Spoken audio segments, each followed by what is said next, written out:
성경 말씀 디모데전서 3장 15절입니다. 디모데전서 3장 15절.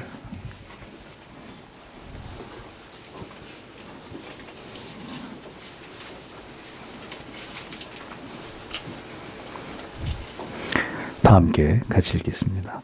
만일 내가 지체하면 너로 하나님의 집에서 어떻게 행하여야 할 것을 알게 하려 함이니 이 집은 살아계신 하나님의 교회요 진리의 기둥과 터이니라. 아멘. 네, 사권 하나님께서 우리를 그리스도의 회에 들이셔서 그 속에서 지키시는 외적인 수단 혹은 목표 1장 모든 경건한 자들의 어머니로서의 연합을 유지해야 할 참된 교회. 그 중에서 오늘은 교회에 이런 표지가 있는 한 아무리 다른 결점들이 있더라도 거기서 분리해서는 안 됨. 네, 그 중에 10항, 11항, 12항 네, 세 항목에 관해서 해설을 하도록 하겠습니다. 10번째, 무시해서는 안 될 교회의 권위입니다. 교회가 말씀을 올바로 전파하고 성례를 성실하게 시행하며 그 참된 교회의 표지를 올바로 지켜나갈 때 반드시 열매가 따르게 되고 하나님이 주시는 복을 받는 일은 당연한 결과이다라고 칼빈은 힘주어서 이야기를 합니다. 그러나 이 말의 의미는 수적이고 물질적인 복을 의미하는 것이 아니고 하나님의 말씀이 계속 교회와 성도 여러분들을 통해서 받아들여지고 그 진리가 든든히 뿌리 내려지는 곳이라면 그곳에 반드시 말씀의 효과가 나타난다. 그런 의미죠. 말씀의 효과라는 게 뭐겠습니까?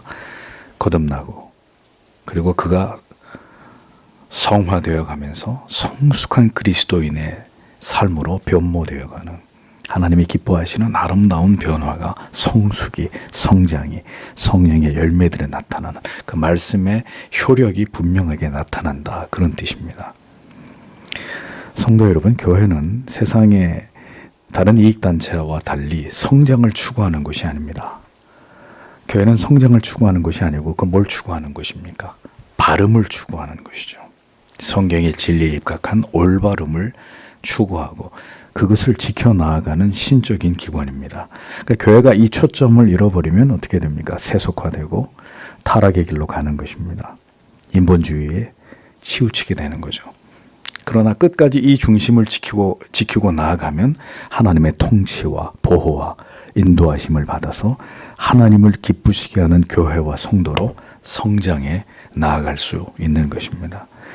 하나님의 말씀을 경외하는 자세로 듣고 성례를 결코 가볍게 여기지 않는 곳에서는, 즉 교회가 거짓되거나 진리에 대해서 분명한 입장을 취하지 않는 그런 교회가 아니라면 어느 누구도 그런 교회의 권위를 무시하거나 그 교회의 경고를 업신여기거나 그 훈계를 대적하거나 그 징계를 임의로 가볍게 여겨서는 안 되고, 더 나아가서 그 교회를 버리고 떠나거나 그 통일성을 깨뜨리는 일은 결코 금해야 된다라고 칼빈은 분명히 강도 높게 이 문제를 이야기하고 있습니다. 그리스도께서는 그의 교회 안에서 이루어지는 성도의 교제를 귀하게 여기시고 높이 보시기 때문에 어떤 교회가 참된 말씀 사역과 성례를 지켜나갈 때 교만하고 오만하게 그 교회를 스스로 판단하고 떠나는 자들은 칼빈이 뭐라고 얘기하죠? 반역자요. 기독교에서 배도하는 자들로 이렇게 하나님이 간주하신다라고까지 굉장히 단호하게 말하고 있는 부분을 기독교 강요 속에서 들여다볼 수 있습니다.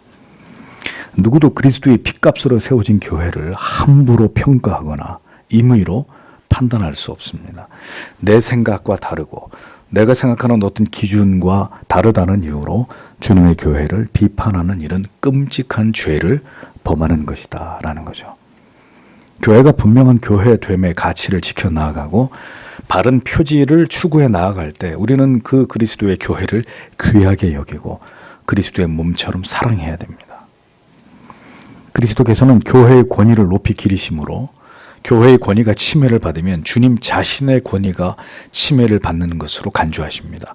디모데전서 3장 15절에 우리가 방금 읽은 교회를 진리의 기둥과 터 그리고 하나님의 집 이라고 부르는 것은 교회는 하나님의 진리가 세상에서 멸한 바 되지 않도록 그 진리를 신실하게 지키는 곳이다. 그런 의미예요. 하나님께서 교회의 사역과 수고를 통해서 그의 말씀을 전하는 일이 순결하게 지켜지기를 바라시고 신령한 양식으로 성도를 먹이시고 성도의 구원을 이루는 데 필요한 모든 것을 베풀어 주시는 가정의 아버지와 같은 분이심을 그렇게 어머니 같은 교회를 통해서 스스로 드러내시기를 원하셨다. 이렇게 칼빈이 설명을 합니다.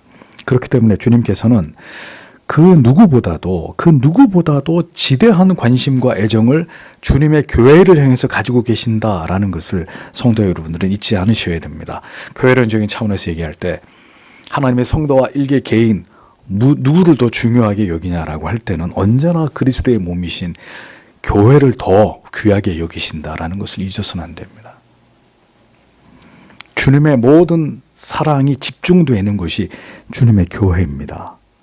그래서 여러 가지 문제를 우리가 생각할 때 저게 교회냐 할 만큼 엄청난 문제들을 안고 있었던 고린도 교회를 향해서도 주님은 사도 바울을 통해 애정 어린 질타와 책망과 훈계를 가하실지언정 내가 그 교회를 버리겠다 이렇게 말씀하시지 않았단 말입니다.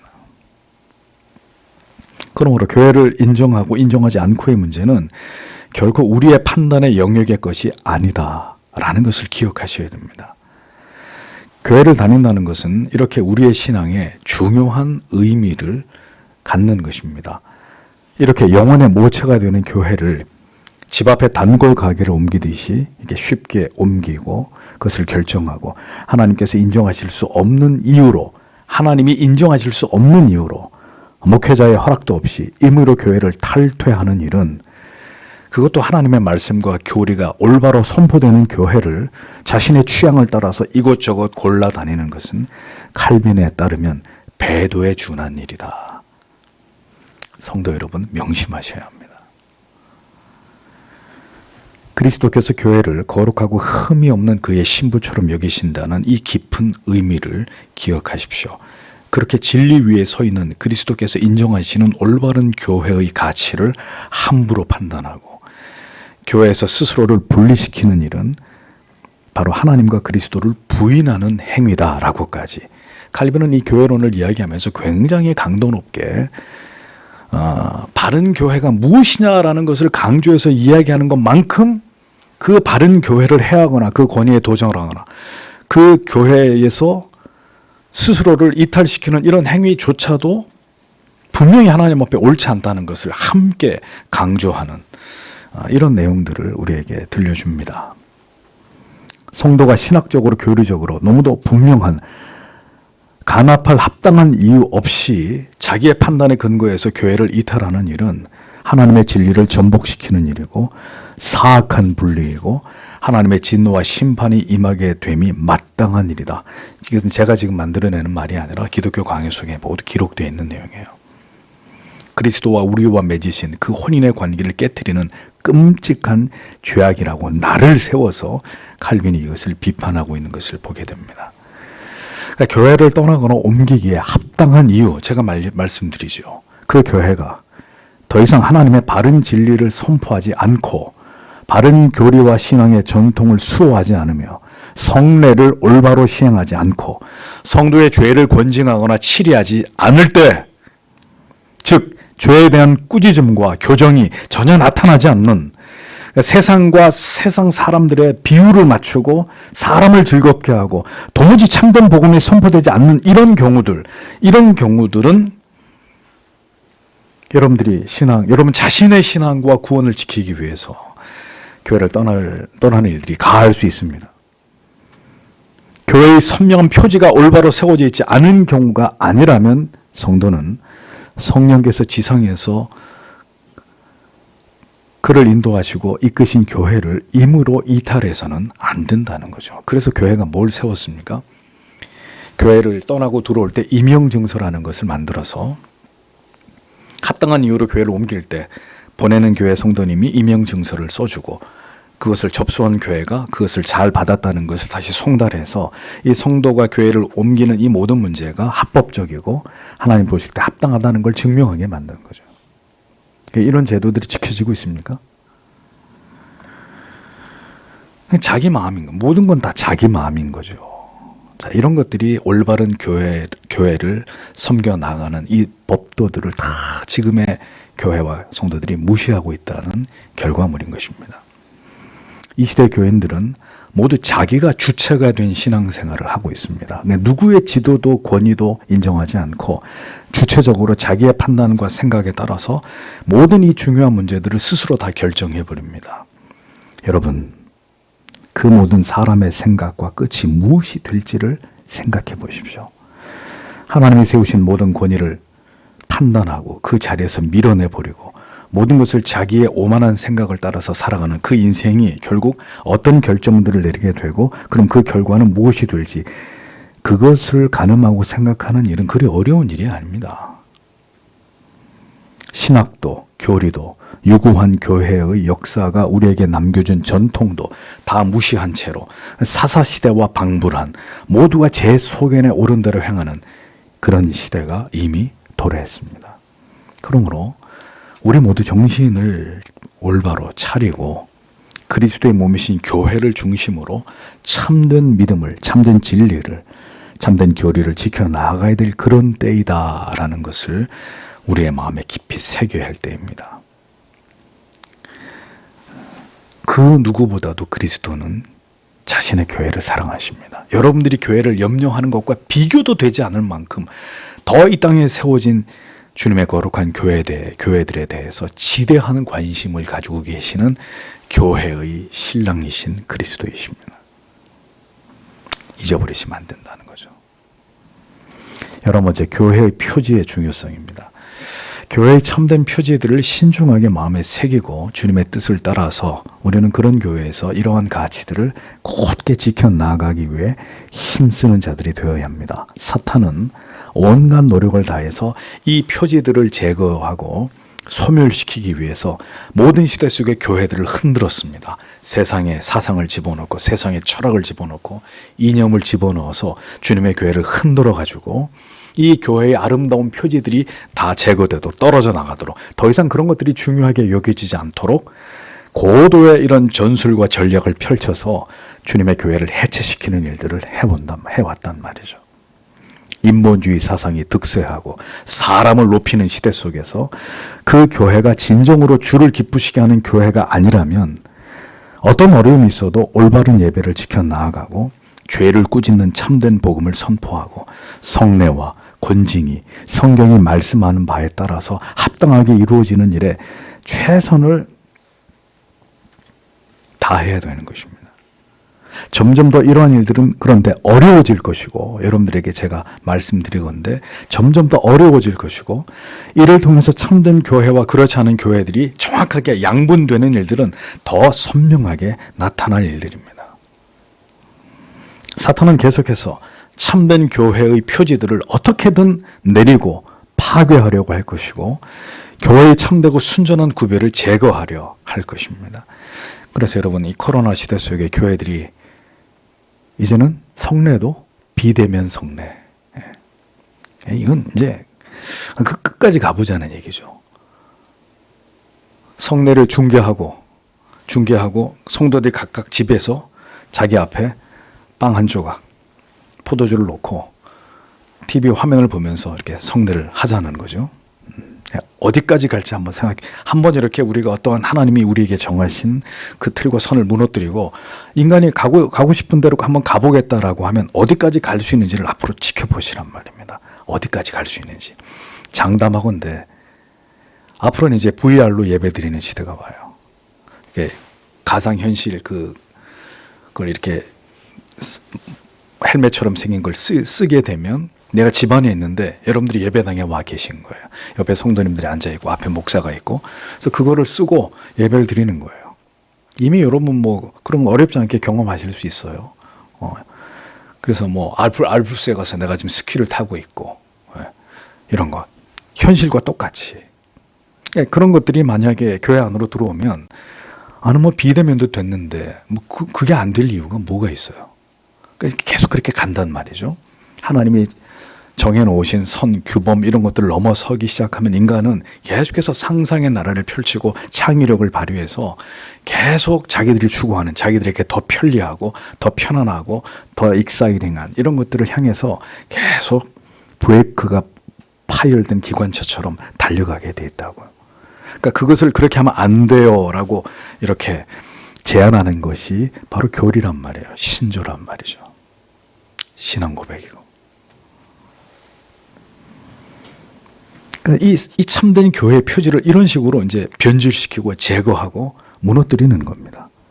참된 교회의 표지가 이처럼 중요하다는 것을 칼빈은 이미 그러니까 그 시대부터 이걸 강조해 온 것입니다. 마치 예언처럼 칼빈의 말대로 이제는 이 참된 교회의 표지라는 말조차도 그게 무슨 말인지 모르는 교인들이 적지 않은 시대가 되어버렸습니다. 참된 교회의 표지? 뭐 간판 얘기하는 거야?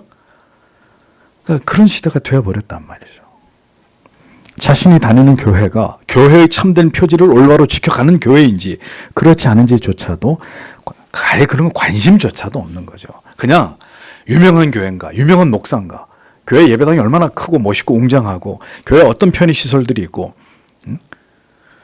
이런 것이 이제 주된 관심사지 그 교회의 3대 표지가 분명하게 그 교회에 나타나고 있느냐 이런 건 중요한 관심사가 더 이상 되지 않는단 말입니다. 예배와 말씀이 무엇이 잘못되었고 성례가 올바로 이루어지고 있는지 그 교회 권징이 정당하게 집행되고 있는지 전혀 알지 못한단 말이죠. 이런 일들이 왜 일어났다고요? 부지런히 사탄이 교회를 무너뜨리기 위해서 수백 년 동안 노력한 결과물이라는 것입니다. 교리, 신조 다 개나 줘버려. 그건 다 구시대 유물이고 뭐 장로교의 전통 다 필요 없어 그런 거. 우리는 뭐든지 새로운 걸 추구해. 새로운 거. 교인들은 이러한 거룩한 표지들을 무시하고 멸시하며 구시대 유물로 간주해서 교회에 대해서 노골적으로 대적하고 임의대로 교회를 이탈해버리는 일들이 이제는 다반사입니다. 사탄은 강단을 장악해서 말씀의 순결한 전파가 사라지게 만들었고 지금도 바른 진리가 선포되지 못하도록 회방하고 방해하는 일들이 넘쳐나고 있죠. 여기서 바른 하나님의 말씀이 선포되는 게 아니라 각종 사람의 사고에 찌든 세속화에 물든 이런 하나님의 진리의 말씀이 아닌 것들이 무분별하게 이렇게 전달되는 거예요. 드라마 얘기도 했다, 영화 얘기도 했다, 뭐 정치 얘기도 했다가 교회면 다 같은 교회가 아니라 칼빈은 그 교회를 이루고 있는 회중을 성도를 시험해 보아야 한다 이렇게 말합니다. 그 교회와 성도들이 진정으로 이 교회의 올바른 표지의 그 가치를 받들고 지키고자 하는 자들인지를 시험해서 그들이 바른 말씀을 듣고 성례를 올바로 준비해서 참여하고 모든 교회가 제반 질서의 교인들이 제반 교회의 그 질서와 권위에 순종하고 있는지 만약 그것이 잘 유지되고 있다면 그 교회는 분명 바른 교회라고 여기고 그리스도의 몸이신 교회에 합당한 존귀를 돌려야 된다라고 얘기하고 있는 거예요. 그러나 만일 오늘의 교회들이 이 바른 표지를 하나, 둘 혹은 셋 전부 다를 버렸다면 혹은 왜곡 변질시켰다면 그러면서도 교회라는 이름을 유지하고 있다면 우리는 이것을 신중하게 경계하고 그 속임에 현혹되지 말아야 할 것이다 라고 칼빈은 분명히 충고하고 있습니다. 교회의 표지가 이처럼 중요하다는 사실이 기독교 강요 안에서 분명하게 다루어지고 있는 것입니다. 12번째, 교회의 표지를 근거로 부당한 분리를 방지하여야 함. 교회의 표지를 근거로 부당한 분리는 그런데 막아야 된다. 교회가 참된 복음, 순전한 말씀을 선포하며 성례를 올바르고 순결하게 시행하고 있다면 그것만으로도 그 교회는 교회로 인정할 수 있는 충분한 조건을 가지고 있다라고 칼빈은 분명히 얘기합니다. 이러한 교회됨의 표지를 잘 유지하고 지켜나가고 있다면 다소간 그 교회에 다른 결점들이 있다 할지라도 칼빈은 뭐라고 얘기했습니까? 그 교회를 거부해서는 안 된다.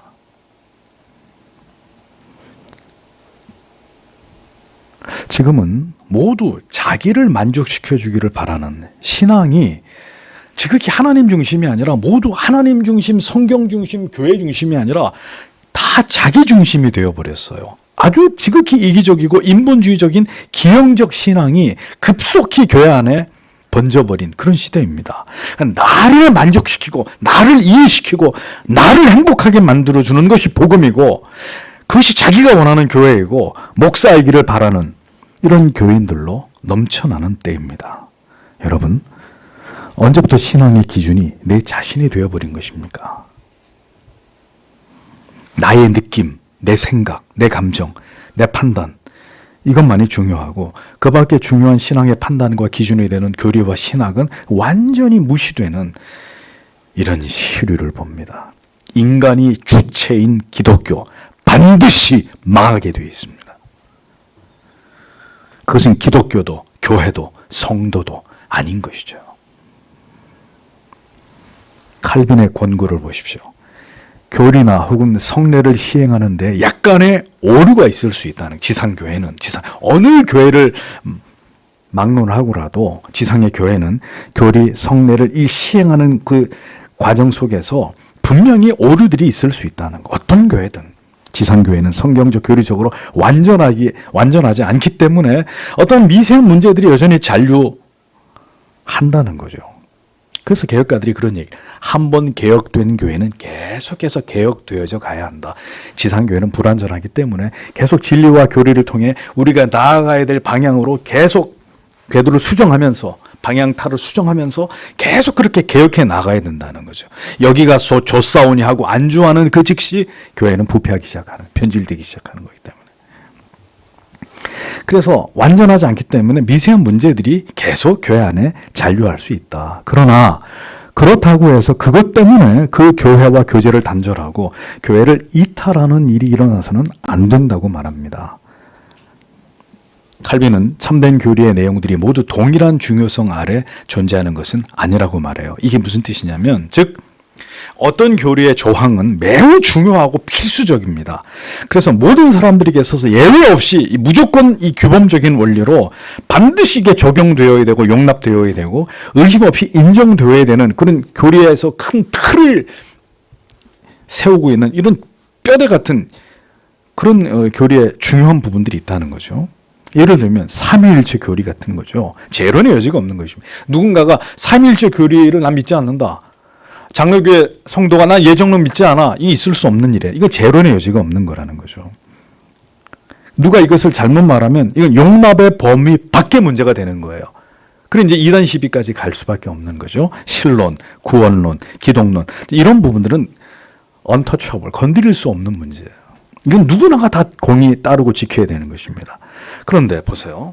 똑같은 교회인데도 세례냐 침례냐. 자, 이 문제, 교리적 이견이 존재하잖아요.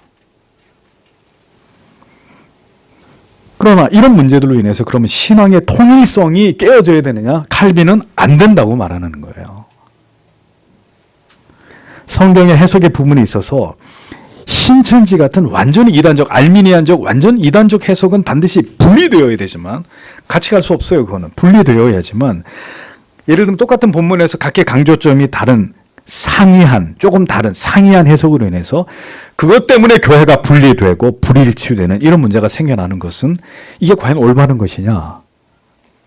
칼빈이 질문을 던지고 있는 것입니다. 그러니까 어떤 같이 성경 공부를 하는 중에 어떤 번역된 책의 한 문장을 가지고 시비를 가지고 이 한 문장을 가지고 시비를 가리려다가 교회를 떠납니다. 어떤 책에 번역된 한 구절 딱 가지고 목사님 입장은 뭡니까?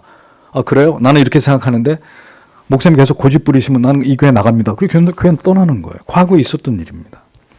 번역된 한 구절, 한 단어 가지고. 또 죄를 설교한다고 교회를 떠나고, 설교가 자기 교회에 들어오지 않는다고 교회를 떠나고. 자, 이런 일들이 신앙의 통일성을 지켜 나아가도록, 성도의 통일성을 지켜나가도록 성도로 부름받은 자들에 있어서 그 거룩한 의무를 유기하는 게 아니면 무엇이냐라고 칼빈이 얘기하는 거예요. 바울은 빌립보서 3장 15절에서 그러므로 누구든지 우리 온전히 이룬 자들은 이렇게 생각할지니 만일 어떤 일에 너희가 달리 생각하면 하나님이 이것도 너희에게 나타내시리라 이렇게 말씀했어요. 이게 무슨 뜻입니까? 신앙에서 비본질적인 문제에 대해서 견해가 다르다는 것이 그리스도인들에게 분열의 근거가 되어서는 안 된다. 칼빈이 이 구절을 통해서 강조합니다. 그러니까 무슨 얘기죠? 그게 본질의 문제가 아니라면 하나님이 믿음이 더 좋은, 더 분명한 걸 알고 있는 형제들이요. 그것 때문에 분리가 돼서는 안 되고 뭐라는 거죠? 하나님이 때가 되면 다 나타내신다는 거예요. 그 교회와 공동체 속에 이게 맞는 거야. 이게 맞는 거였어. 라고 하나님이 때가 되면 인내하고 기다리고 다른 성도님들이 그것을 깨달을 때까지 기다려주면 하나님이 언젠가 말씀을 통해 교리를 통해 이게 내 뜻이다. 이게 바른 것이었다. 라고 드러내신다는 거예요. 때가 되면. 우리가 옳고 틀리 그래가지고 서로 교회 안에서 싸우고 갈라지고 그렇게 하지 말고 기다리면 하나님이 답을 주신다는 거예요. 하나님이 결국 나타내신다는 거죠. 문제를 놓고 기도하면서 성경을 통해 답을 구하고 하나님의 은혜를 구하다 보면 당장은 아닐지라도 결국 하나님을 사랑하고 진리를 사랑하는 성도들이 모인 그 교회 안에서 답을 얻게 될 것인데 문제는 사람이 그걸 참고 견디지 못하는 거예요. 기어이 그 문제를 가지고 삿대질하면서 서로 싸우다가 쪼개지고 분리되고 나뉘어져 버리는 일들이 일어난다는 겁니다. 분리되고 또 분리되고 떠나고 또 떠나고 계속 반복되는 문제들을 피할 수 없는 것입니다. 가장 좋은 것은 모든 문제에 대해서 완전한 의견의 일치를 이루는 것인데 문제는 모든 성도가 온전히 진리를 다 알지 못하고 여전히 무지함 속에 있기 때문에 그러한 문제들을 칼빈이 뭐라고 얘기했죠? 교회 안에 남겨두든지 끝까지 시비를 가리려 하지 말고 남겨두든지 아니면 신앙의 전체에 큰 해가 되는 문제가 아니라면 구원을 잃어버리게 될 수 있을 만큼 중차대한 문제가 아니라면 칼빈은 그런 문제들에 대한 이견들을 용인하라. 최종적으로 판결을 하는 거예요. 용인해라. 네가 재판관이 아니라는 얘기죠. 그것으로 그 성도를 정죄할 수 있고 그 교회를 정죄할 수 있는 우리가 그것을 판단할 수 있는 사람이 아니라는 것입니다. 경건을 유지하게 만드는 교리를 안전하고 부패되지 않게 보존하면서 교회가 주께서 정하신 대로 성찬을 올바로 시행하고 있다면 사소한 의견의 차이로 인해서 교리가 적용되는 그 과정 속에 하나님의 진리의 말씀이 그 교회 안에서 뿌리내리는 과정 속에 사소한 의견의 차이로 인해서 분별 없이 교회를 박차고 떠나고 저버리는 일이 있어서는 안 된다고 칼빈은 말하는 것입니다. 반드시 타협할 수 없는 진리의 문제, 핵심적인 교리의 문제, 신앙의 양심의 문제가 있을 때 신중하게 교회를 떠나는 문제가 검토되어야 한다는 거죠. 그러니까 도무지 받아들여지지 않는 어떤 문제에 대해서는 반드시 우리는 진리를 바탕으로 시비를 가려야 합니다. 예를 들면 어떤 문제에 대해서 교리적 이견이 생겼어요. 그럼 어떻게 해야 되죠? 교회가 그 문제를 가지고 말씀과 교리 안에서 답을 찾아야 돼요. 근데 교회 안에서 그 문제를 찾지 못하면 어떻게 해요? 노예로 가지고 가요. 노예 신학위원회 가지고 가서 교회 안에 이런 문제가 발생했습니다. 최종적인 답변을 주십시오. 노예 신학위원들이 모여가지고 그 문제에 대해서 답을 주죠. 그럼 교회는 수납해야 돼요. 그 수용하고 아멘하고 더 이상 문제가 없어야 되는데 노예에서도 그 답을 주지 못하면 총회 신학위원회로 가는 거예요. 총회에서 그 문제를 다루는 거죠. 총회 신학부에서 최종적으로 판단을 내려 이것이 옳습니다. 그러면 그 하위 기관 교회들이 그것을 수용해서 그게 옳다는 상회의 권위를 받아들이고 하나님이 그렇게 답을 주셨다고 믿고 그렇게 가야 되는 그게 권위에 복종하는 거예요. 그게 질서대로 하나님의 교회가 흘러가는 거예요. 그런데 그렇게 해요? 이런 과정들 다 생략해버리고 내가 싫으면 그만이에요. 내 판단에 따라서 내 하고 싶은 대로 하는 거잖아요. 교리적인 문제조차도. 이런 게 무질서라는 거예요. 무질서.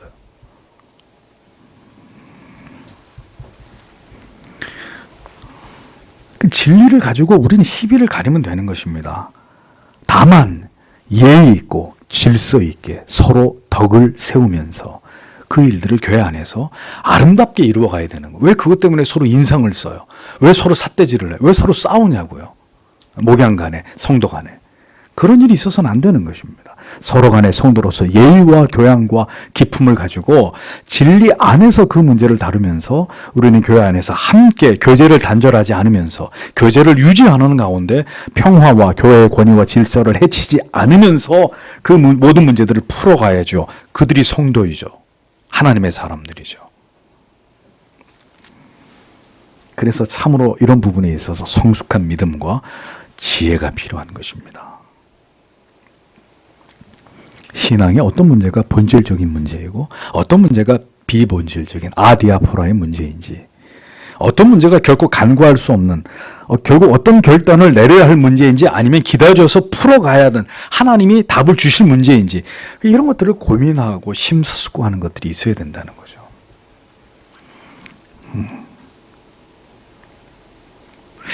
스승이 없는 시대 속에서 우리는 더 성경의 진리와 교리와 교회 역사를 통해서 배우고, 우리의 그릇된 판단과 결정으로 인해서 그리스도의 교회가 파괴되고 분열되고 지체들이 아픔과 상처를 입게 되는 이런 이기적 결정들을 금하는 지혜로운 성도들이 되어야 하는 것입니다.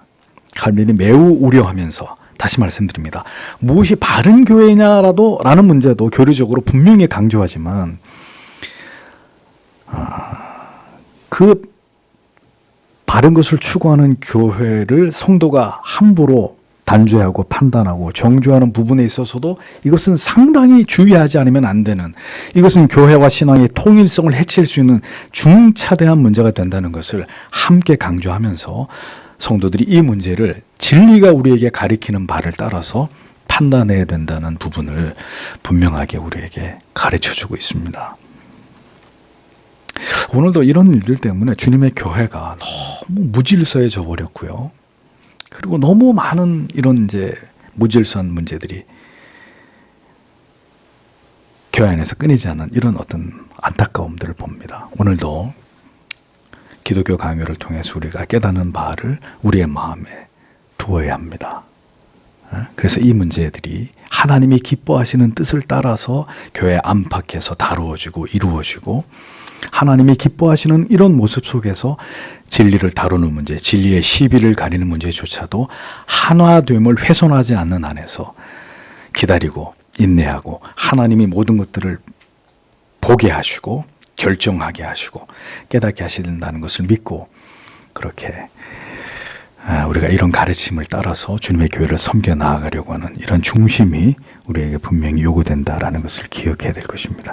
이것이 바로 우리의 생각과 판단을 따라 어리석은 길로 행하지 않도록 우리가 오늘도 성경과 이토록 명백한 교리를 배우는 이유입니다. 따라서 성경을 이렇게 가르치지 않고 교리를 이렇게 설명하지 않는 교회에서는 이런 것들을 논하지도 않고 이런 것들을 논할 가치조차 여기지 않고 있기 때문에 이제 이런 것들은 우리가 분명하게 판단할 수 있는 부분이라는 것입니다. 적어도 그러나 진리가 바르게 선포되고 교리가 가르쳐지고 성례가 시행되고 설교를 통해 혹은 공개 비공개로 그 교회가 죄에 대해서 신실하게 권징과 치리가 이루어지고 있다면 그 교회는 하나님이 끌고 가시는 거예요. 우리가 거기에 대해서 가타부타 논할 이유가 없고, 그것이 분명하다면 주님이 아끼고 사랑하시는 교회가 틀림없는 것이고, 하나님이 하나님의 말씀과 법으로 그 교회와 성도를 통치하신다. 그렇게 믿고 기도하면서 하나님의 뜻을 이루어가는 교회와 성도들이 되어야 한다라는 것입니다. 나머지 분량은 다음 주에 이어서 해설하도록 하겠습니다. 기도하겠습니다.